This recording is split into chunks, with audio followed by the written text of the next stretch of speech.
दर्शक डॉक्टर तरन सिंह जी और विकास शर्मा जी। डॉक्टर तरन, आपका स्वागत है। धन्यवाद। विकास जी, आपका भी स्वागत है। दर्शकों, आज हम ऐसे मुद्दे को लेकर के आपके समक्ष आए हैं जो हर एक व्यक्ति के साथ जुड़ा हुआ है। सरकार चाहती है चीज़ों में सुधार हो, करप्शन कम हो, और शायद ये एक कारण है कि ऑनलाइन सारा रेवेन्यू का सारा सिस्टम ऑनलाइन कर दिया गया है। लेकिन सच्चाई ये है कि ऑनलाइन होने के बावजूद भी लोगों को फिजिकली दफ्तरों के चक्कर काटने पड़ रहे हैं। ये एक किस्म का फ्लॉप शो साबित हो रहा है और लोगों में गुस्सा भी है, नाराजगी भी है सरकार के समक्ष कि आखिर ऐसा क्यों किया जा रहा है। किसी पटवारी को ऑनलाइन, ना पटवार खाने में, ना पटवारी के पास जो दफ्तर होता है उसमें ना इंटरनेट है ना प्रिंटर है, लेकिन बावजूद उसको ऑनलाइन कहा गया है, ऑफलाइन पूरी तरह से बंद है। मैं डॉक्टर तरन जी से जानना चाहूँगा, डॉक्टर साहब, इस तरह से चीज़ों को बदलना कितना उचित होता है कि आप ट्रेंड नहीं हैं, आपका मैन पावर ट्रेंड नहीं है और आपने सारी चीज़ें ऑनलाइन कर दी। मैं जहाँ तक रेवेन्यू डिपार्टमेंट की इस प्रोसेस के बारे में जो मेरी समझ है, 2009 से वो लोग ऑनलाइन रिकॉर्ड करने के चक्कर में पड़े हुए हैं, पूरे के पूरे रेवेन्यू डिपार्टमेंट के जो ऑफिसर्स हैं जी। उसके बावजूद आज इन्होंने बिना प्रॉपर प्रिपरेशंस के सारा रिकॉर्ड ऑनलाइन करके किया है या नहीं, ये मुझे पता नहीं है, क्योंकि 6.5 से 7 करोड़ के लगभग डॉक्यूमेंट्स हैं जो इन्होंने कॉपी करके इसके ऊपर चढ़ाने हैं। अब वो कितने चढ़े हैं ये भगवान जानता है या ये डिपार्टमेंट के लोग जानते हैं। दूसरी बात जो है, जो आपने कही कि अनप्रिपेयर्ड इन लोगों ने ये प्रोग्राम लॉन्च कर दिया, शायद इसलिए कि हमारे जो ऑफिसर्स लोग हैं वो अपनी फोटो अखबार में छपवाना चाहते हैं या वो प्रधानमंत्री मोदी जी को ये दिखाना चाहते हैं कि हमने ये कर दिया है, और ये काम आधा अधूरा काम करके इन्होंने आगे बढ़ना शुरू कर दिया। अब जैसे आपने कहा कि पटवारी जो है एक मैट्रिक पास व्यक्ति होता है जिसके पास कंप्यूटर की नॉलेज बेसिकली नहीं होती है जी। अब उसको बिना ट्रेंड किए हुए, बिना उसको नो हो बताए हुए कि कंप्यूटर को कैसे ऑपरेट करना है, कैसे आपने ऑनलाइन आगे जो आपके पास एप्लीकेशन आएगी उसको कैसे आपने चलाना है, वो ऐप जिस ऐप के जरिए ये सारा कुछ काम होना है आगे, उस ऐप के साथ उसको यूज टू नहीं किया गया है। तो ऐसी हालत में तो हम लोग कुछ भी नहीं कर सकते। दो काम हो रहे हैं, आपको ऑनलाइन भी करना है, वहां भी पैसे खर्च करने हैं, और उसके बाद फिजिकली भी आपको वहां पेश होना है पहले की तरह ही। तो ऐसी प्रोसेस को मेरे हिसाब से जो है अध कचरा प्रोग्राम करने से अच्छा है कि पूरी तरह एकदम तैयारी करके इस प्रोग्राम को किया जाए। रेवेन्यू डिपार्टमेंट के अलावा और डिपार्टमेंट्स का भी यही हाल है, जिन्होंने ऑनलाइन प्रोग्राम किया है वहां पर ऑनलाइन एप्लीकेशन दीजिए और फिर फिजिकली हाजिर हो जाइए, दो काम कीजिए। और इस काम से मुझे तो कोई आउटपुट जो है सही नजर आती नहीं। जहां तक भ्रष्टाचार का सवाल आप कह रहे हैं, भ्रष्टाचार कम करने की बजाय इससे भ्रष्टाचार बढ़ने की पूरी उम्मीद है, और बढ़ भी गया है, क्योंकि ऑनलाइन भी पैसे दोगे, ऑफलाइन जाओगे तो भी पैसे दोगे जी, और इसको रोक कोई नहीं पा रहा जी। लेकिन दर्शकों, आपको बताते चले कि 12वीं के एग्जाम हो चुके हैं, रिजल्ट निकल गए हैं, जे.एंड.के स्टेट बोर्ड हो या फिर CBSE हो या दूसरे बोर्ड हो, और ये बच्चे चाहते हैं कि प्राइम मिनिस्टर स्कॉलरशिप स्कीम का बेनिफिट को लिया जाए। लेकिन अनफॉर्चुनेटली अब उनको भी ऑनलाइन करना पड़ रहा है, और ऑनलाइन करने के लिए बहुत सारी दिक्कतें आ रही हैं, क्योंकि जैसे डॉक्टर तरन जी ने कहा कि खुद ही मैन पावर ही ट्रेन नहीं है, तो आप कैसे ऑनलाइन कर सकते हैं। विकास जी, आपसे जानना चाहूँगा, आज आपने रजिस्ट्रार से मिलकर के नाराजगी भी जाहिर की है। चलो, रजिस्ट्रार वाली बात में बाद में सुनाता हूँ। पहले तो इस आज की जो फास्ट मूविंग वर्ल्ड है, नो डाउट कि हमें डिजिटलाइज होना पड़ेगा और दुनिया के साथ चलना है, तो ये कार्य जरूरी है। लेकिन इसको करने से पहले जो 2-3 वर्क जो होमवर्क आपको करना था, एक तो आपको एक सिंसियर प्लानिंग के साथ सिंसियर एग्जीक्यूशन की ज़रूरत है। नो डाउट कि गवर्नमेंट ऑफ इंडिया ने एक प्लान किया, उन्होंने डिजिटलाइज करने के लिए जो इनिशिएटिव्स लेने थे उन्होंने लिए, साथ में फिर एग्जीक्यूटिव्स की ड्यूटी थी कि एग्जीक्यूटिव्स उनको किस तरह से एग्जीक्यूट करते। और उसके बाद सबसे इम्पॉर्टेंट बात जो थी कि जो पुराने खराब सिस्टम के बेनिफिशियरी थे, जो उसकी मलाई खा रहे थे, वो थोड़ी चाहते हैं कि अभी ये सिस्टम एक दूसरे बदल के ट्रांसपेरेंट हो जाए और ठीक हो जाए। तो वो लोग इस सिस्टम में अभी तक उसी तरह से वर्किंग करते हैं कि आप ऑनलाइन भी करिए और उसके बाद ऑफलाइन भी करिए। हाँ, जो आपने रजिस्ट्रार वाली बात बीच में पूछी, मैं उसके बाद बताता हूँ कि हम रजिस्ट्रार जम्मू साउथ के पास गए थे, कल ही की बात है, तो उनसे बात की कि आप ये जो ऑफलाइन हो चुके हैं, पहले बन चुके हैं आपके फर्द वाले जो कार्य हैं, तो इनको एक्सेप्ट कर लीजिए। जो 15 जून की डेडलाइन थी कि 15 जून के बाद आपने ऑनलाइन करना है, जो 15 जून तक हो चुके थे, फर्द बन चुके थे, फाइलें तैयार थी, आप उनको एंटरटेन करिए। लेकिन वो बिल्कुल एडामेंट थे, वो नहीं माने। वो बोल रहे बिल्कुल मैंने एक भी कागज जो 15 जून से पहले था या बाद वाला था वो नहीं करना। अब देखिए, फर्द कोई छुपा नहीं है कि फर्द किस तरह से बनता है। चाहे किसी पैसे लिए जाते हैं, बहुत बड़े पैसे लिए जाते हैं। गवर्नमेंट को 1000 रुपया जाता है और इसका 75 टाइम अनऑफिशियली जाता है जी। कहाँ जाता है वो भी सबको पता है जी। कोई ये छुपा हुआ बंटवारा नहीं खा जाता, वो सारे सिस्टम के अंदर का। ये चीजें मुझे लगता है कि ये लीगलाइज टाइप की हो गई Yes, है, ये अभी- मजबूरी में आप लोगों को देना भी पड़ रहा है। आप रुक के रुकावट डाल के देखिए, आप ना दे के देखिए, अगर आप शिकायत कहाँ लगाएंगे? बेनिफिशियरी सारे हैं जी। चलो मैं अभी उस तरफ नहीं जाऊंगा, लेकिन एक बात और है कि इसी सिस्टम के बीच इन एग्जीक्यूटिव्स की सिंसियरिटी देखिए कि अगर आपने 15 जून के बाद वाले ऑफलाइन करने, ऑनलाइन करने सारे, 15 जून से पहले वाले जो ऑफलाइन बने हुए वो भी नहीं करने जी। तो कम से कम इस डिपार्टमेंट को इंस्ट्रक्शन दीजिए कि 1 महीना पहले या 2 महीना पहले कि आप फर्द काटना बंद कर दीजिए, आप सारे ऑनलाइन करिए। आपने इनको कोई इंस्ट्रक्शन नहीं दी, पटवारी लगे हुए हैं अपना काम करने को धड़ाधड़, और दिन में 50-50, 100-100 फर्द वो तैयार करके दे रहे हैं, साइन हो रहे हैं, लोगों को बांट रहे हैं और कैश इकट्ठा हो रहा है जी। वही लोग जब फाइल बना के जाते हैं रजिस्ट्रार के पास तो रजिस्ट्रार बोलते हैं रिजेक्ट कर दिए। मैंने पर्सनली उनको बोला कि ये जो 5 पेजेस वाली फाइल आपके सामने हमने रखी है ना, इसको बनाने के लिए मैंने लाख रुपया खर्चा हुआ है। आपको लग रहा है कि आप, उन्होंने बोला, उन्होंने बेचारी वो बड़ी जेन्युइन सी लेडी थी, उसने बोला कि ये 1500 रुपए का खर्चा है, फिर कर लो। तो मैं जी 1500 रुपया होता तो मैं आपको बोलता ही नहीं जी। 1500 रुपए का तेल लग गया गाड़ी में 2 चक्कर लगाने आपके पास, मैं 1500 की लिए नहीं बोल रहा, ये लाख रुपए की फाइल बनी हुई है। और हमने सिस्टम के बीच बैठ के 10 जगह से इन्फ्लुएंस करके लिंक्स रिलेशंस, उसके बाद इतने पैसे दिए। जो बेचारा ऐसे जाता होगा। अब जो दूसरा पंगा इन्होंने किया है कि वो भी नहीं करना, और अब इनको रिन्यू कराओ, ऑनलाइन करो। अब ऑनलाइन के लिए पहले अप्लाई करो, उसके बाद आप फिजिकली नहीं जाओगे तो किसी ने कुछ नहीं देना आपको, आपने फिर फिजिकली जाना, फिर माथा टेकना है, और उसके बाद आपको फिर पेपर मिलेगा। तो इस तरह से ये जो नीचे लेवल पे एग्जीक्यूशन में इतनी बड़ी धांधलियां या इतनी बड़ी नेग्लिजेंसी या इनसिंसियरिटी बोल सकता हूं मैं इसको, कि सिस्टम के प्रति जो इनसिंसियर लोग हैं या गंदे सिस्टम के जो बेनिफिशियरी हैं, उन लोगों को थोड़ा सा कर्व करने के लिए ना एक सख्त लेजिस्लेशन और सख्त डंडा इसको बोलते हैं कानून का, वो भी साथ में होना चाहिए जब भी कोई पॉलिसी बने, और उसके साथ एक सख्त लेजिस्लेशन वाला डंडा भी हो, ताकि लोगों को ये इस तरह के बेनिफिशियरी जो सिस्टम को करप्ट कर रहे उनको सख्ती हो। दोस्तों, जो लोग देख रहे हैं कमेंट बॉक्स पे अपना कमेंट डाल सकते हैं कि उनको भी क्या कोई दिक्कत आ रही है, क्योंकि ये सबका साझा मुद्दा है और सबको मिलकर के ही सुधार करना है। डॉक्टर साहब, आपसे जानना चाहूंगा कि क्या आप नहीं चाहते कि रेवेन्यू डिपार्टमेंट और बाकी डिपार्टमेंट में चीजें स्मूथली चले, ऑनलाइन हो? क्या इस ऑनलाइन सिस्टम से करप्शन खत्म होगी? जहाँ तक करप्शन की बात है, जिस तरीके से ये अभी चल रहा है जी, मुझे तो डबल होती दिख रही है, कम होती बिल्कुल नहीं दिख रही। अगर दुनिया के साथ कदम से कदम मिला के चलना है तो डिजिटाइजेशन जो है ये सबसे बहुत जरूरी कदम है।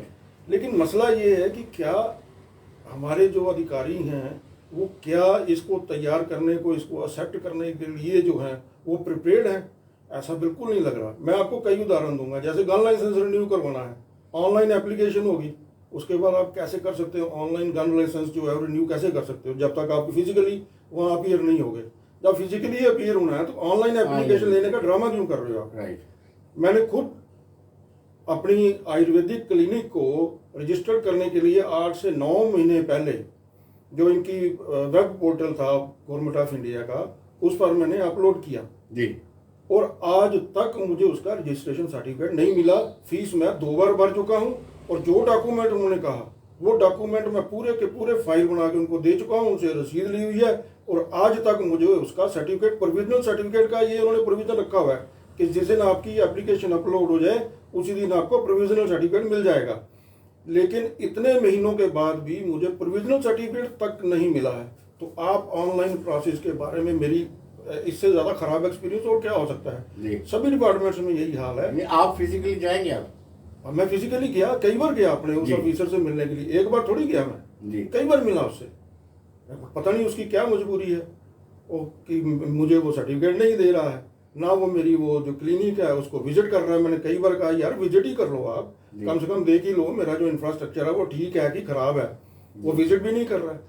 तो इस तरह से जो काम कर रहे हैं लोग, तो कैसे काम चलेगा जब तक आप जो हमारे ऑफिसर्स हैं या जो हमारे अधिकारी जो इसके साथ कंसर्न हैं उनको आप क्या कहने हैं उसको, उन अधिकारियों को आप लायबल नहीं बनाओगे इन काम के लिए, कि उनको जब तक उनके ऊपर एक, जैसा भी विकास जी ने कहा कि जब तक उनके ऊपर एक बढ़िया सा एग्जीक्यूशन रूल बना के उनके ऊपर डंडा नहीं लटकाओगे तब तक कैसे होगा। हालांकि जो डॉक्टर साहब इसमें ये सिस्टम तो है कि टाइम बाउंड हो जाएगा, आपने अप्लाई किया फर्द के लिए तो आपको इतने दिन में फर्द मिलना ही मिलना है। मैं आपसे वही तो कह रहा हूँ जी कि मैंने जो, ये तो मैं मुक्त मोगी बता रहा हूँ ना, अपने एक्सपीरियंस बता रहा हूँ जी। मैंने क्लिनिक के लिए अप्लाई किया 8-9 महीने हो गए हैं, और उसका प्रोविजन ये है कि आपको प्रोविजनल सर्टिफिकेट उसी वक्त मिल जाएगा जी, सेम डे जी 9 महीने से मुझे प्रोविजनल सर्टिफिकेट तक नहीं मिला। परमानेंट रजिस्ट्रेशन तो बड़ी दूर की बात है। जी। आप किसी भी डिपार्टमेंट में जाइए, लेबर में जाइए, किसी में भी जाइए, ऑनलाइन कुछ नहीं होता है, सिर्फ ऑनलाइन अप्लाई होता है। वहाँ आपने पैसे देने हैं, अप्लाई करने वाला जो वहाँ बेचारा कंप्यूटर ऑपरेटर होगा जो बाहर से जाके आपने अप्लाई करवाना है उसके भी पैसे देने हैं, उसके बाद फिजिकली भी आपको पेश होना है वहाँ पर, और वहाँ भी आपने अपने हिसाब से जो वहाँ पर लेन देन होता है उसके बगैर तो काम होगा नहीं जी। और जब तक ये काम नहीं आप सुधार नहीं सकते हैं तो क्यों क्या फायदा ऑनलाइन पब्लिक को ऑफलाइन? क्यों आप लोग इसमें मुश्किल में डाल रहे हो। बेचारों को जीने दीजिए जैसे जी रहे थे। जी।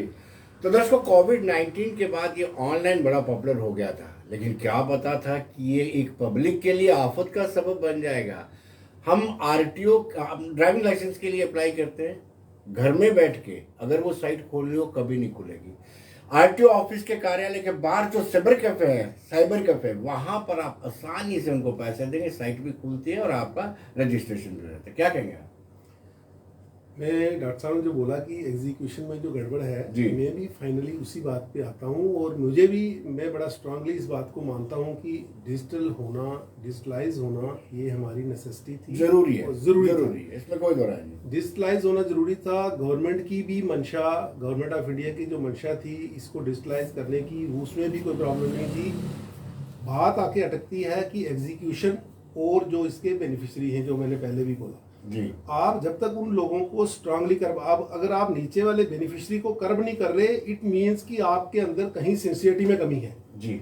आप अगर इतना बड़ा सॉफ्टवेयर डेवलप करवा सकते हो तो इतनी सी छोटी सी बात आपको समझ नहीं आ रही कि एग्जीक्यूशन नहीं हो रही इसकी, और हमारा करोड़ों अरबों रुपया खर्चा हुआ वेस्ट हो रहा है जी।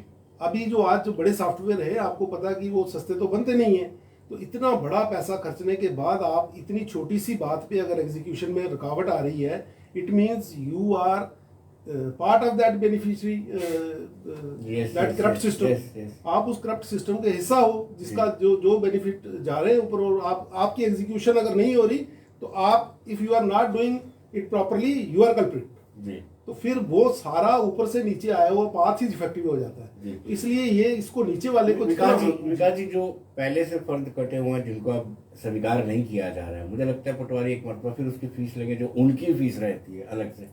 नहीं, पटवारी ने क्या चार्ज किया पहले, पटवारी अब क्या चार्ज करेगा, ये तो कोई छुपी बात नहीं है जी। उसने तो चार्ज करना है जो उसने करना है। अब बात वही है कि आप जो उसके ऊपर वाले बैठे हुए हैं नंबरदार उनके, वो उनको उनकी ड्यूटी बनती है कि सिस्टम का जो इतना ऊपर से एक प्रॉपर बना हुआ सिस्टम नीचे आ रहा है, इसको बॉटम तक लोगों को, बॉटम एंड तक इसको पहुंचाओ ढंग से, और लोग इसका सचमुच में बेनिफिट ले सकें। बाकी आप जो बोल रहे हैं पटवारी वाला काम, आप पटवारी नीचे उसको चाहे ओवरबर्डन बोल लो आप, चाहे ऊपर वालों जो पटवारी से एक स्टेप ऊपर है, 2 स्टेप ऊपर है, उनकी मिस हैंडलिंग बोल लो, उनकी प्लानिंग की नीचे डिस्टर्ब करके पैसे कमाने। क्योंकि आप अगर आराम से जाओगे ऑफिस में उसी वक्त काम हो जाएगा तो पैसे कोई नहीं देता। यानी आपको काम रोकना है, रोकने के पैसे आपको रुकावट डालेंगे तो पैसे मिलेंगे जी। आपने उसको ट्रबल करना है तो वो ट्रीटमेंट के लिए पैसे देगा, ऐसे पैसे नहीं देने उसने। और पैसे तो आज लॉकडाउन के बाद आपको पता है कि जो मिडिल क्लास है वो वैसे ही फंसी हुई है जी। अभी कोई किसी के घर में शादी है, वो शादी के लिए 5 मरले का 10 मरले का प्लाट बेचता है, आप यकीन मानो 10% ये खा जाते हैं उसमें से।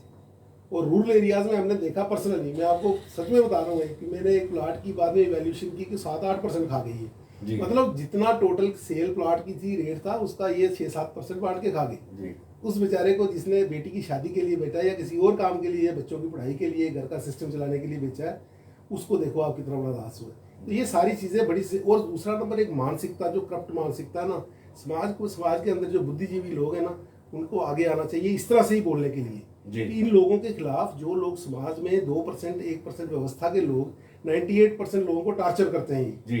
वो मानसिक तौर पे भी टार्चर करते हैं, फाइनेंशियली भी टार्चर करते हैं और फिजिकली भी जुड़ा के टार्चर करते हैं। इन लोगों के खिलाफ खड़े होकर कहीं बोलना चाहिए और बोलना भी चाहिए और खड़े होकर सिस्टम को शेक करना चाहिए कि आप लोग 2% लोग 98% लोगों को टार्चर नहीं कर सकते जी। और ये जो ऊपर बैठे हुए हमारे हैं सीनियर अफसरान और उनके ऊपर बैठे हुए लेजिस्लेटर्स हैं, इन सबको सबके लिए सारा देश गड़बड़ होगी तो उनका भी नुकसान है जी। अभी जो लेजिस्लेटर आज बैठा हुआ लेजिस्लेशन में, कल उसने भी आम आदमी बन के आ जाना 5 साल के बाद, उसने भी फर्द कटवाना है। तो अगर ये फर्दों का रेट इतना हाई होगा तो उसने कहाँ से कटवाना है।